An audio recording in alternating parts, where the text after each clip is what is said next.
Haryana is a very unique place. There are very, very few places in the world which could claim such an ancestry, such a great history. India, as you know, is one of the longest living civilization in the world. And where is the symbol of that living civilization?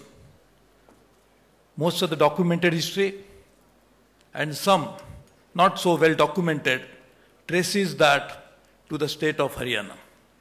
So Haryana is the place where this civilization was born and it has since then been living.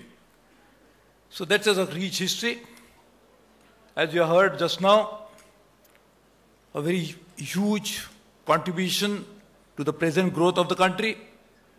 And as you can see, the great leadership by our Chief Minister means there is a great future for the state.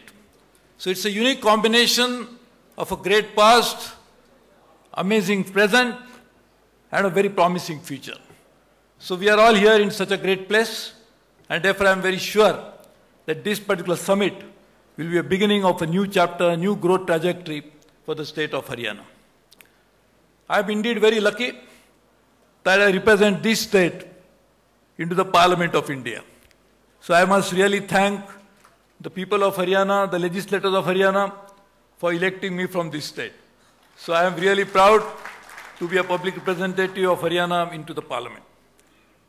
As you can see, to shape the future, we need huge investment, and there are a large number of people with big pockets sitting here, so they will make that investment.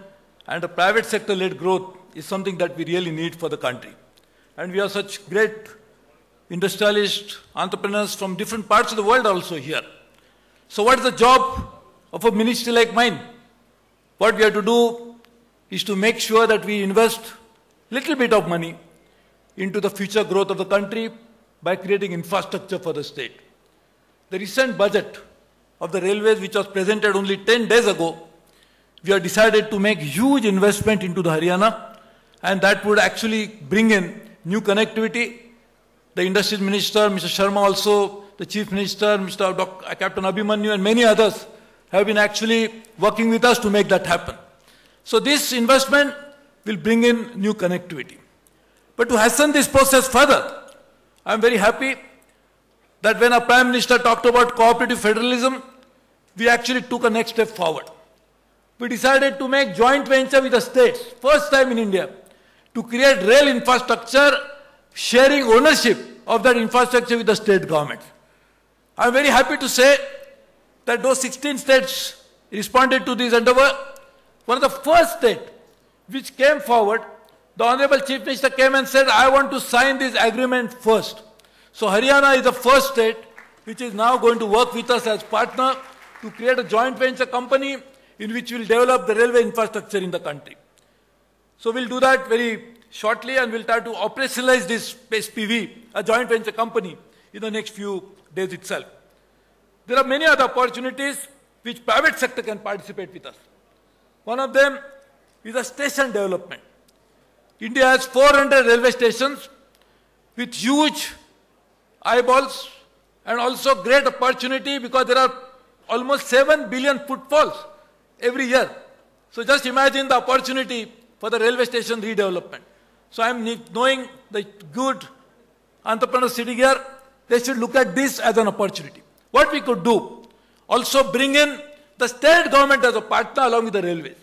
So this new joint venture company could be the mobilizer for this new idea, and therefore we invite the private sector to join hands in that. Also we have announced that we want to develop private freight terminals, at least 200 of them in the next 2 years. So I invite all the industrialists to please come forward because it's a great opportunity. As Mr. Adani just said, the logistics is going to be one of the fastest growing sector, the services sector in the country. So to make that happen, we need private freight terminals, we need cold chains, and all of that. We have a facility available with the railways, we have land, so therefore we could develop this as joint venture partners.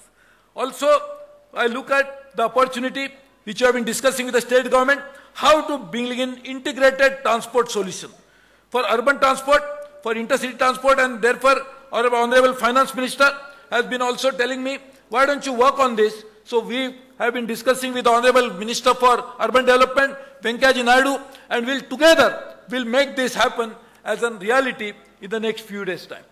I am also happy to say that for a long time, there was a declaration that there will be a rail coach factory in Haryana.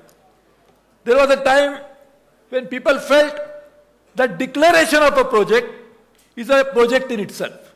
So we don't have to follow it up. Once you declare something, that becomes a project. So why we should now bother about it? We'll declare something else in the new budget. So we changed that practice. We said, rather than declaring a project, we'll first implement a project and then declare about its implementation. So as a follow-up of this, we already decided we'll actually make this rail factory as a reality very soon. We have been discussing with the Chief Minister, 120 acres of land we are trying to take for that. Secondly, there is also a proposal for railway siding for Medco project. I declare here that we'll give all our support, whatever is necessary, to make this happen so that Haryana, which actually could become a hub of the infrastructure growth, particularly the logistic center for the north of the country. And therefore, to make that happen, railways will work with all other multimodal transport organizations and make that as a reality. So I take this opportunity to thank the Honorable Chief Minister, the State Government of Haryana, for letting us come in and work with them as partners. We like to take this partnership to the new level and make that as a reality, which itself will add substantially to the growth of the economy of Haryana. In fact, we have two things. The Honorable Finance Minister is working on how to make ease of doing business better. We are working on finding out how to make speed of doing business better by creating a speed, because today the freight trains don't have timetable. So nobody knows when the freight train will reach, except of course astrologers. But we are trying to therefore work on a system whereby we'll have a proper speed attached to the movement of cargo, and will also reduce the cost of transportation, which is as important as doing ease of business in India. So we'll work together. We look forward to that, and I thank all the participants for choosing the right state to make the investment. Haryana is a future. Haryana has a potential. Haryana will be the new growth center, and we therefore look forward to this. Thank you very much.